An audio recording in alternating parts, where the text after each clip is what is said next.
Welcome to Lunar Lullabies, dear traveler. I'm delighted you've joined us tonight. If you haven't subscribed yet, please door Channel Spin's bedtime tales that tickle your funny bone while guiding you gently into dreams beneath the stars. Tonight, we venture into the whimsical woods of Sherwood with The Mischief of Robin Goodfellow, a humorous twist on the legend of Robin Hood, reimagined as a master of pranks and thievery with a heart of gold. Picture a moonlit forest where the trees whisper secrets, the fireflies dance like tiny lanterns, and a cheeky archer named Robin Goodfellows. That's our Robin Hood leads his band of merry mischief makers on a quest to outwit the pompous sheriff of Nottingham. Will Robin's clever tricks save the day, or will his antics land him in more trouble than he can handle? This tale blends high-spirited humor with the soothing rustle of leaves, perfect for a night of laughter and rest. Close your eyes and imagine the scent of pine, the flicker of a campfire, and the sound of Robin's laughter echoing through the woods as he plots his next scheme. Robin, with his emerald cloak and a grin as wide as the crescent moon, will be your guide through Sherwood's shenanigans, joined by his loyal crew Little John, who's ironically enormous, Friar Tuck, a monk with a penchant for pies, and Maid Marian, a sharp-tongued noblewoman who's secretly Robin's biggest fan and critic. Each chapter will unfold new pranks, daring heists, and unexpected friendships, all while the sheriff and his bumbling guards chase their tails in frustration. But don't rush, let the forest lullaby, with its chirping crickets and hooting owls, cradle you into a peaceful slumber. This journey isn't just about stealing from the rich to give to the poor, it's about the hilarity of outsmarting greed with wit, the warmth of camaraderie under the stars, and the joy of a good laugh before bed. Picture Robin facing off against the sheriff in a battle of brains, not brawn, with disguises, traps, and a few too many pies thrown into the mix. Every rustling leaf will bring new surprises, every moonlight shadow a new chuckle. So, let go of your worries, feel the cool night breeze on your face, and let the story begin. Robin's first night back in Sherwood started with a rather sticky situation literally.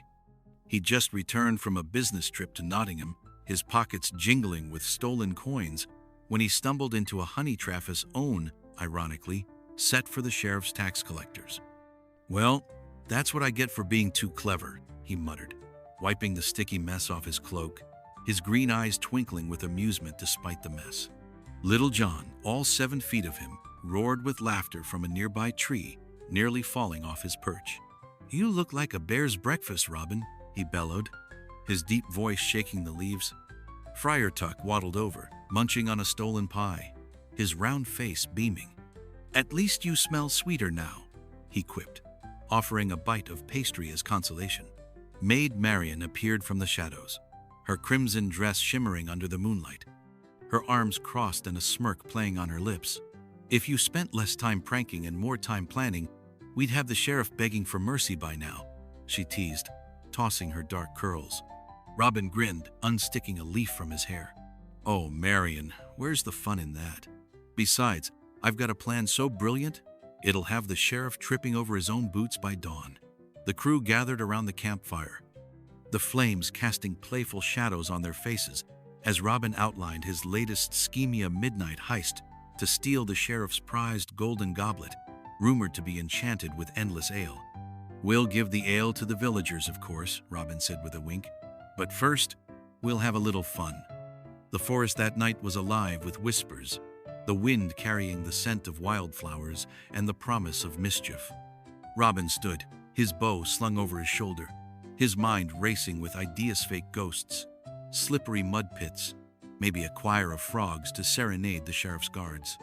The stars above twinkled like conspirators, and Robin knew this was just the beginning of a very merry adventure. As the fire crackled and his friends bickered over the last pie, Robin felt the thrill of the chase, the joy of outsmarting his foes, and the warmth of a night in Sherwood.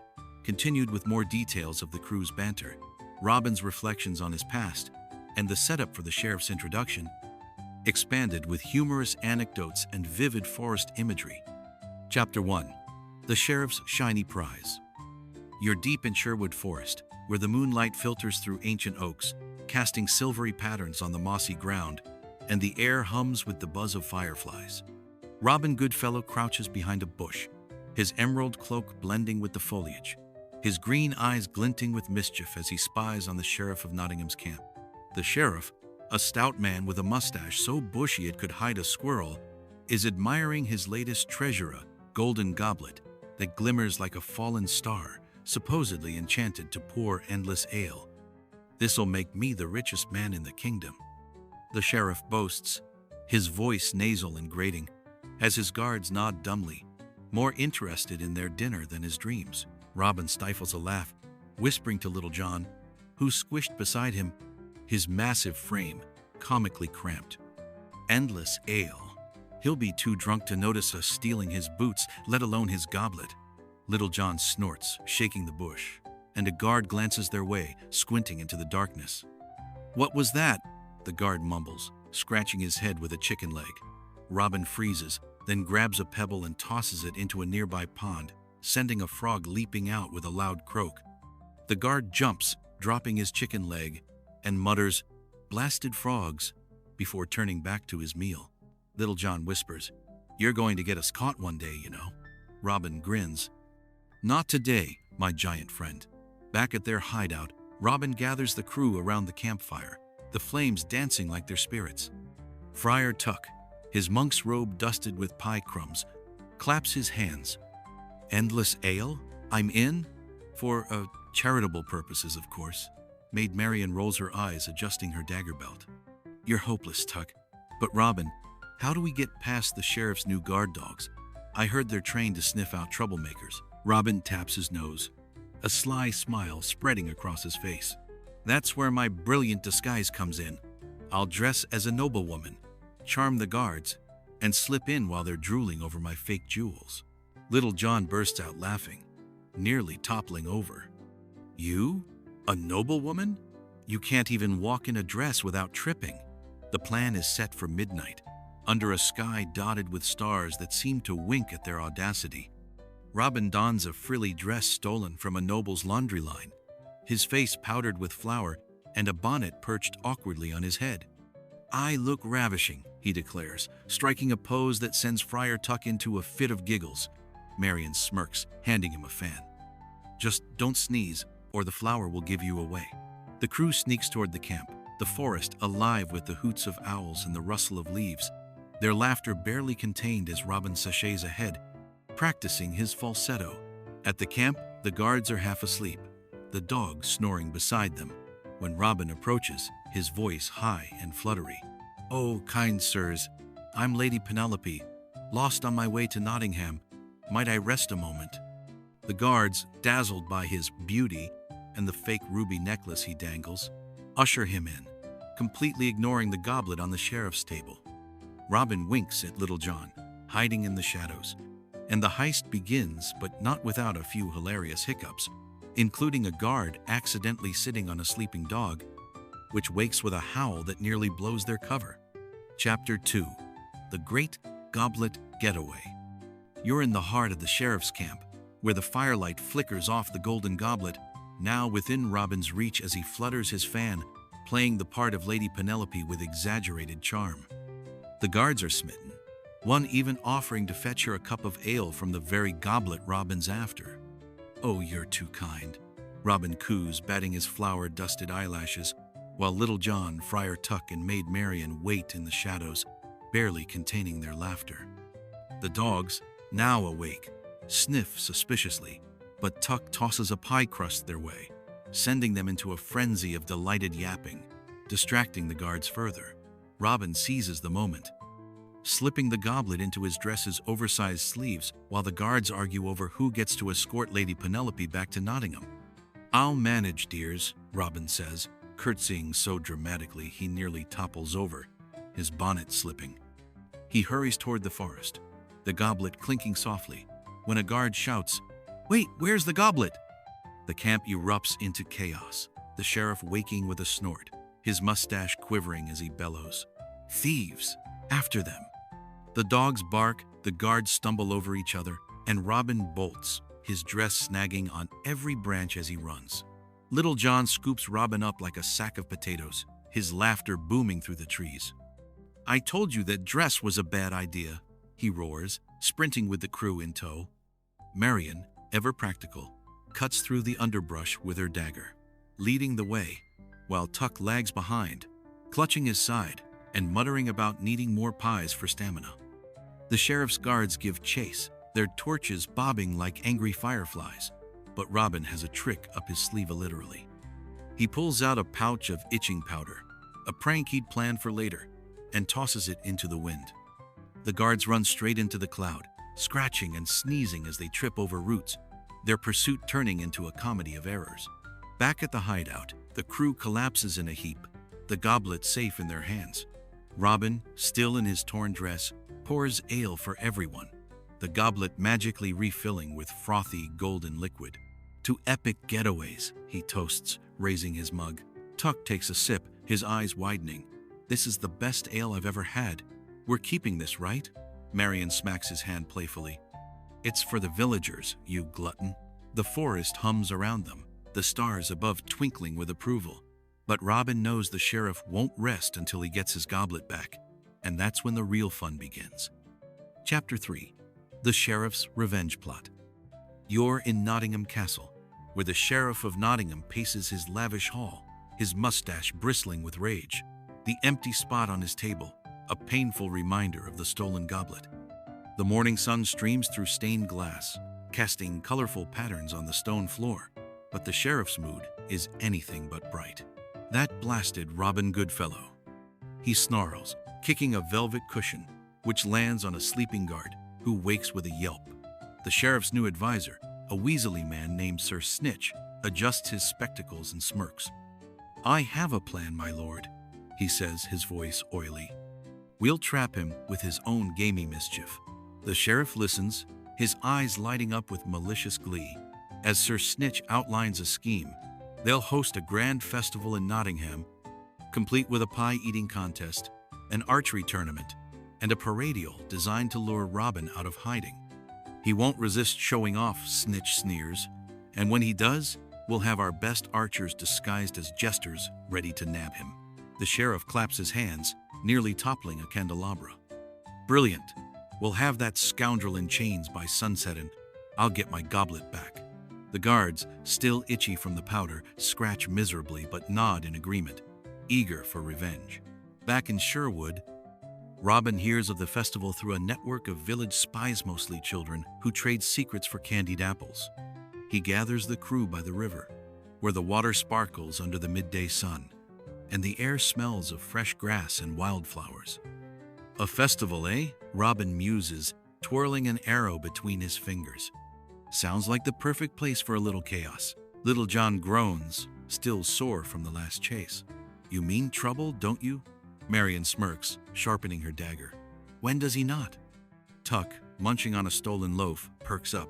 Did someone say pie-eating contest? I'm in. Robin's mind races with ideas disguises, fake pies filled with surprises, maybe a runaway pig to spice things up. The festival is a trap, he knows, but it's also a chance to outwit the sheriff again, and the thought of the pompous man's face turning purple with rage is too good to resist. The forest buzzes with their laughter, the birds joining in with cheerful trills, and the stars above seem to shine brighter, as if anticipating the mischief to come.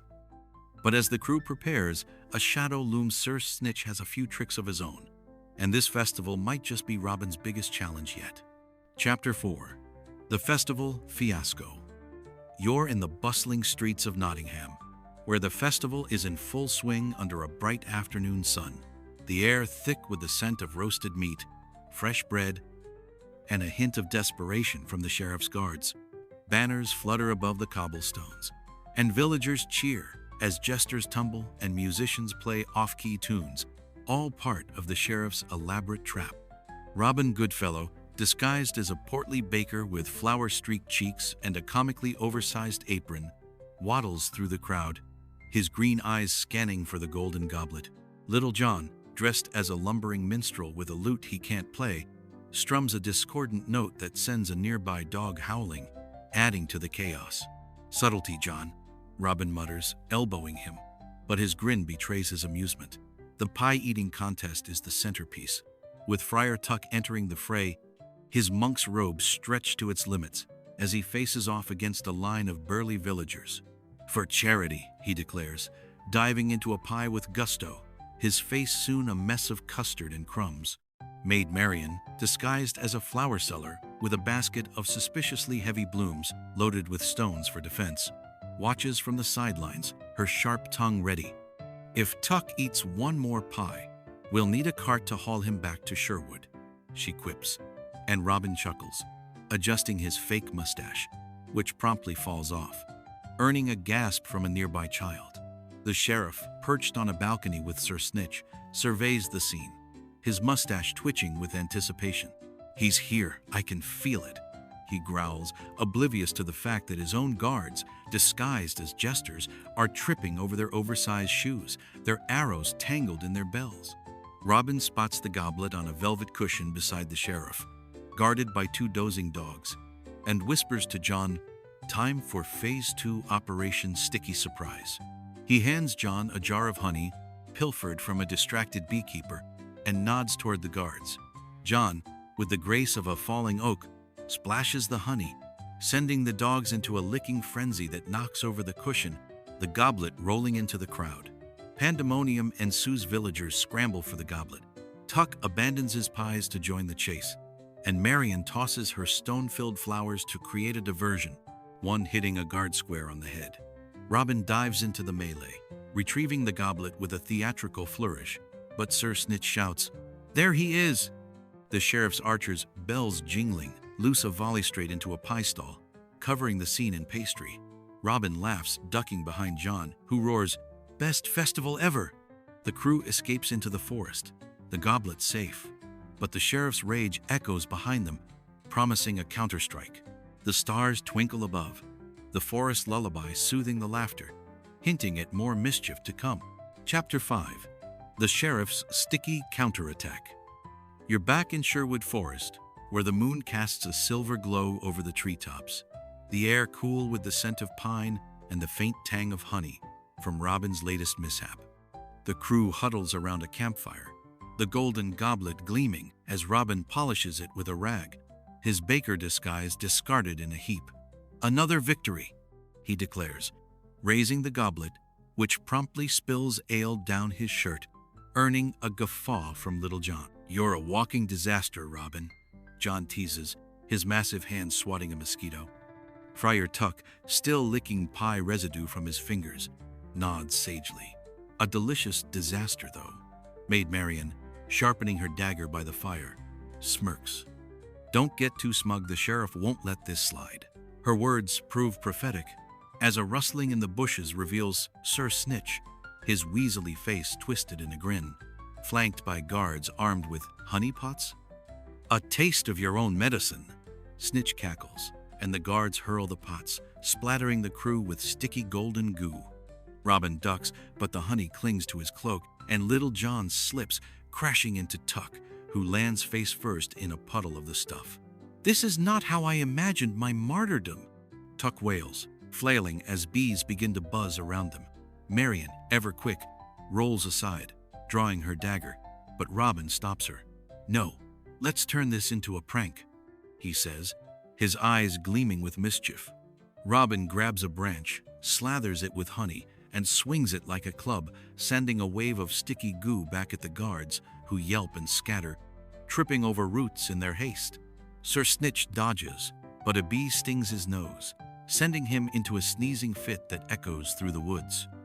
The sheriff, arriving late with a lantern, slips on the mess, landing with a splat that sends his mustache askew. "You'll pay for this, good fellow," he roars, but his guards are too busy swatting bees to pursue.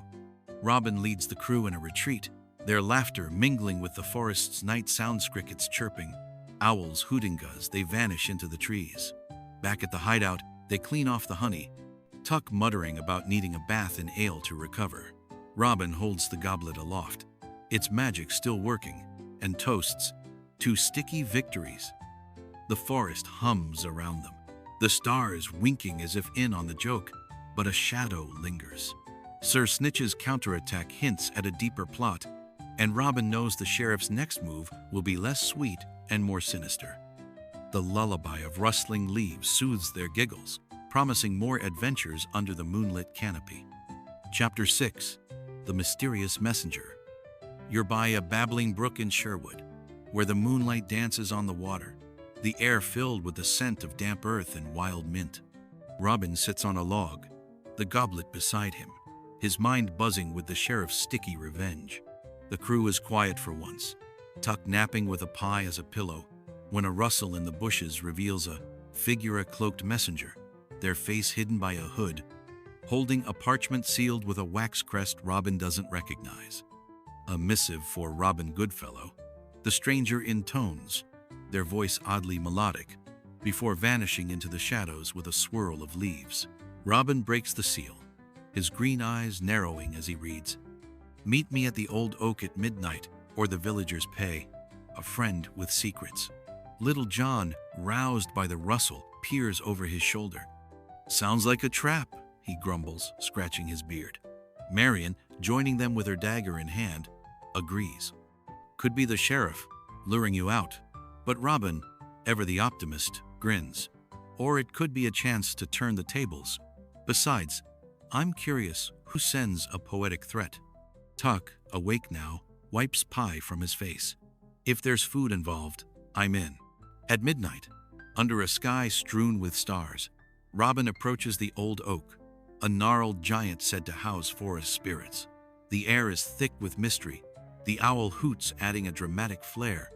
A figure steps forward, Maid Marian's cousin, Lady Elspeth, a noblewoman with a mischievous streak, her cloak matching Robin's. "Surprise!" She laughs, revealing she's been feeding the sheriff false tips to protect the villagers. But there's more. The sheriff's planning a tax hike, and he's got a secret ally in London. Robin's jaw drops. "An ally? Who?" Elspeth winks. "That's the intrigue. Find the goblet's originate's the key." Before they can dig deeper, guards burst from the trees, Sir Snitch leading them with a smug grin. "Caught you, good fellow," he crows.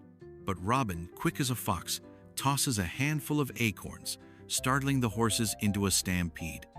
Elspeth joins the chaos, tossing her cloak to confuse them, and the crew escapes, their laughter echoing.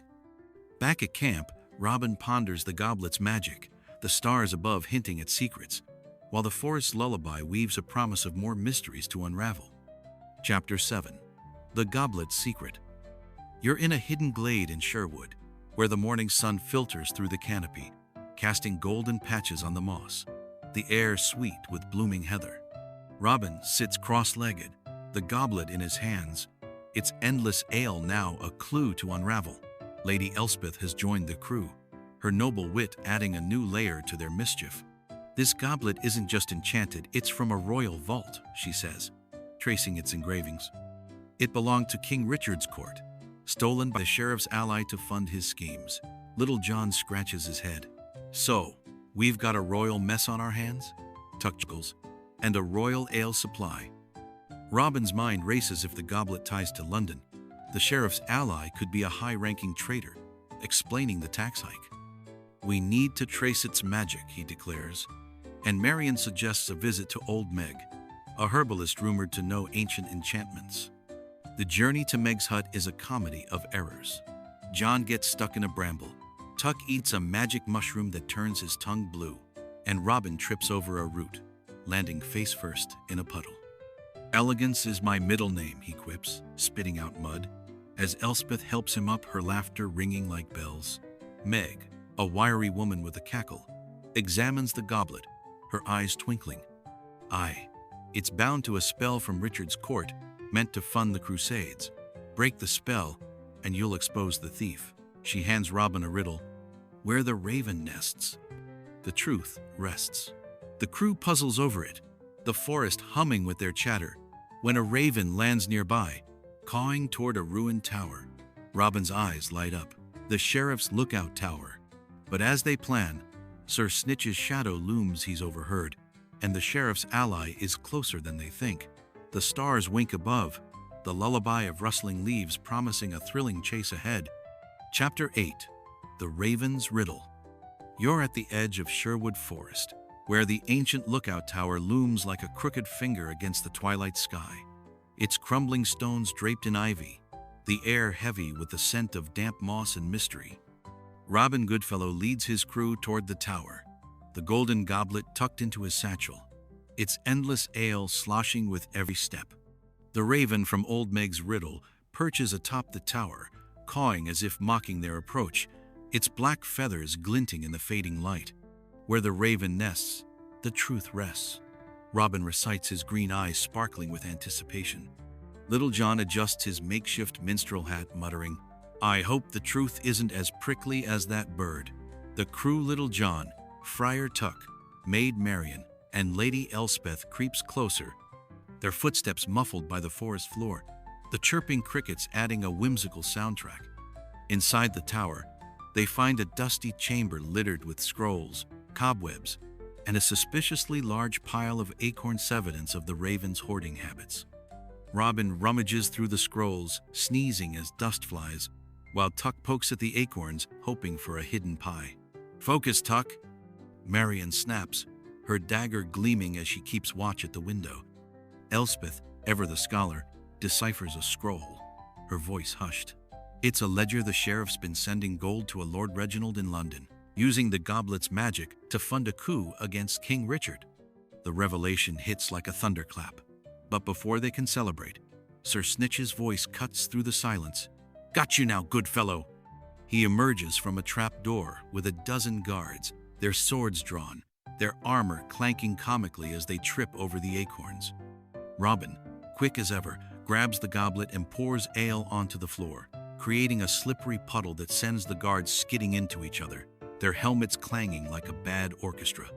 Little John roars with laughter, swinging his staff to knock two guards into the puddle, while Tuck blesses the chaos with a pie crust he'd hidden in his robe. "For divine intervention," he cheers, tossing crumbs. Marian and Elspeth team up, using a rope to trip Snitch, who lands face first in the ale puddle, spluttering, "You'll regret this." Robin winks, grabbing the ledger. "Not as much as you'll regret this haircut," he quips, snatching Snitch's wig, a poorly kept secret, and tossing it to the raven, who flies off with it, cawing triumphantly. The crew escapes, their laughter echoing through the forest, the stars above twinkling like accomplices. Back at camp, Robin studies the ledger, the forest lullaby of rustling leaves soothing their victory. But the name Lord Reginald looms large. The final piece of the puzzle is in London, and the mischief is about to get royal. Chapter 9. The Road to London. You're on a winding road to London, where the morning mist clings to the fields like a gossamer veil, the air crisp with the scent of dew and wildflowers, the distant hum of a cart's wheels adding a rhythmic beat. Robin Goodfellow leads the crew in a rickety wagon, borrowed from a forgetful farmer, the golden goblet hidden beneath a pile of hay, its endless ale tempting Tuck at every bump. Robin, now disguised as a traveling bard with a feathered cap, strums a lute badly, his off-key singing making Little John wince. "If the sheriff doesn't catch us, your music will," John grumbles, his minstrel disguise still intact, though his lute strings have mysteriously snapped. Maid Marian, dressed as a merchant's wife with a fake pearl necklace, navigates the wagon, her sharp eyes scanning for trouble, while Elspeth, posing as her maid, reads the ledger aloud. "Lord Reginald's hosting a masquerade ball tonight, perfect for us to sneak in and expose him." Tuck, munching on a stolen apple, perks up. "A ball? With food? I'm already in love." Robin grins, adjusting his cap. "We'll crash the party, but first we need disguises fit for nobility and a few surprises for Reginald."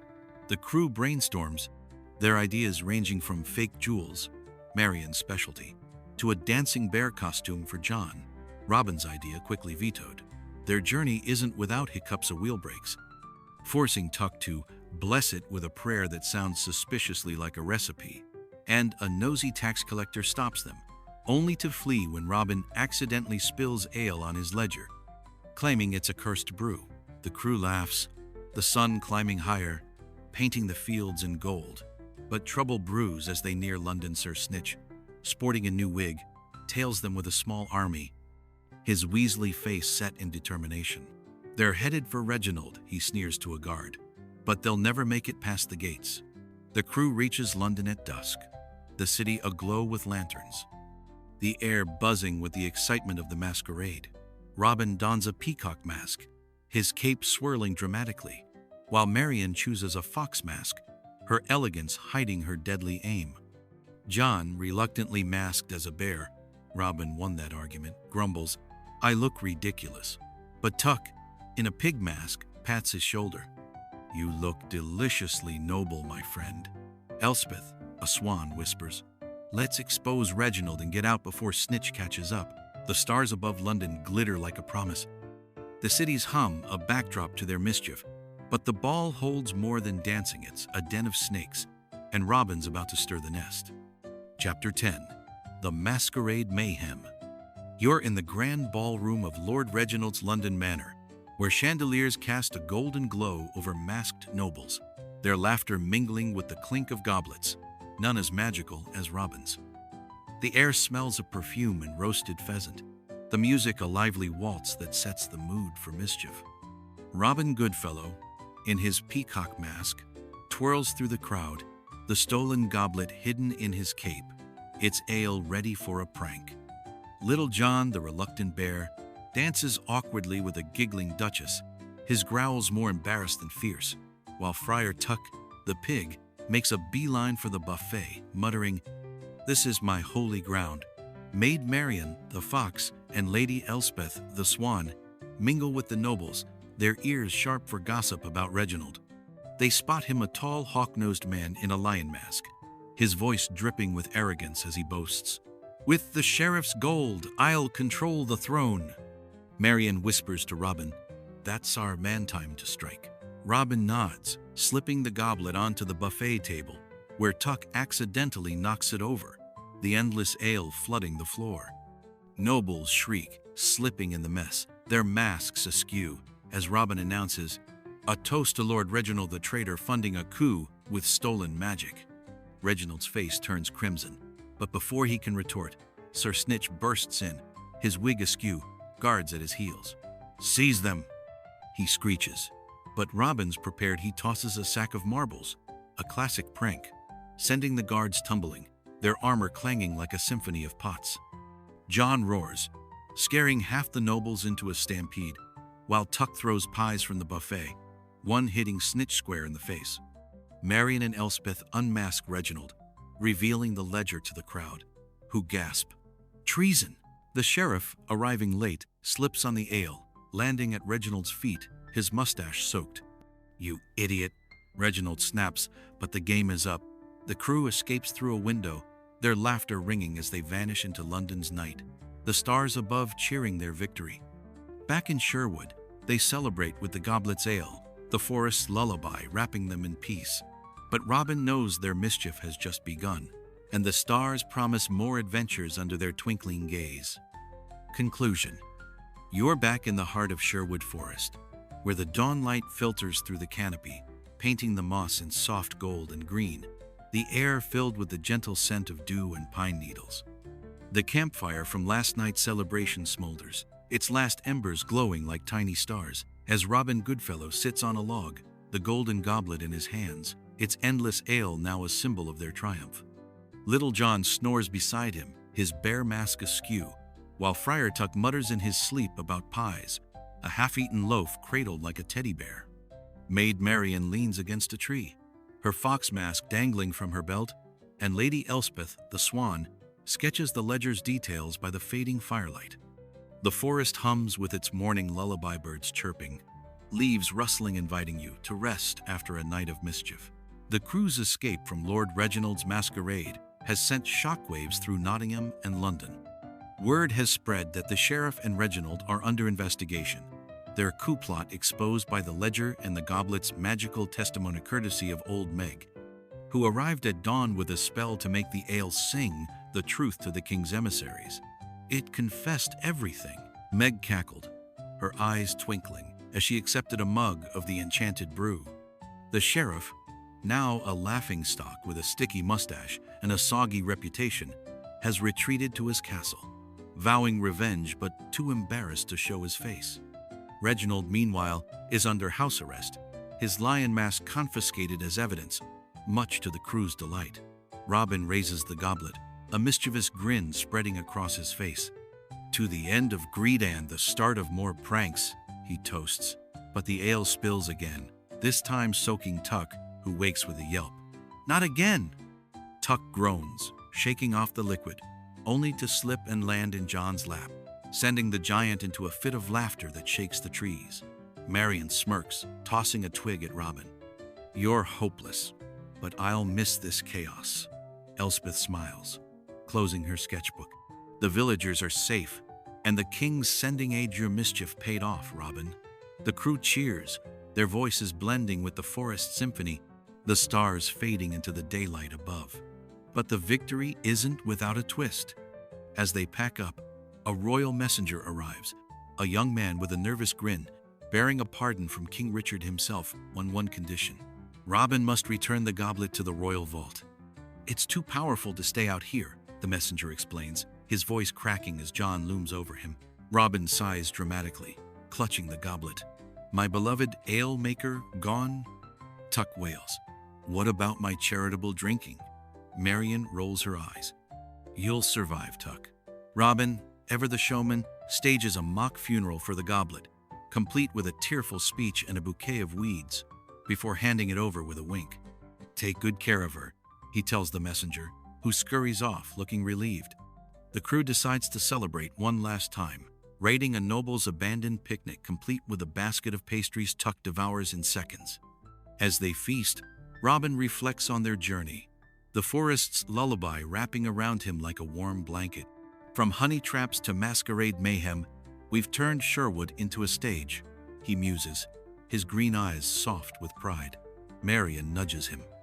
"And you've turned us into a circus," John chuckles.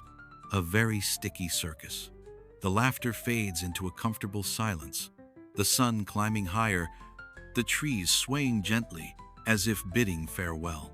Before they part, Elspeth reveals a small replica goblet she carved, enchanted by Med to pour water instead of ale, for sentimental value.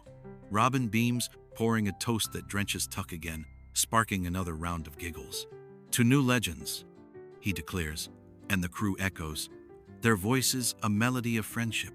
The forest seems to sigh with them, the star's memory lingering in the morning sky, a promise of more adventures to come. Robin stands, stretching, his cloak catching the breeze, and looks out over Sherwood, his home, his playground, his sanctuary. Dear traveler, as the day begins and the forest cradles you in its peace, let this tale of Robin Goodfellow's mischief linger in your dreams. Picture the emerald woods, the twinkling fireflies, the sound of laughter echoing through the trees, and the gentle rustle of leaves guiding you to rest. The sheriff's schemes are foiled, the villagers are safe, and Robin's band of merry pranksters stands ready for their next jest. Close your eyes, feel the cool grass beneath you, and drift into a slumber where the stars weave new stories, and the mischief of Sherwood lives on. Good night, and may the forest's lullaby carry you to serenity.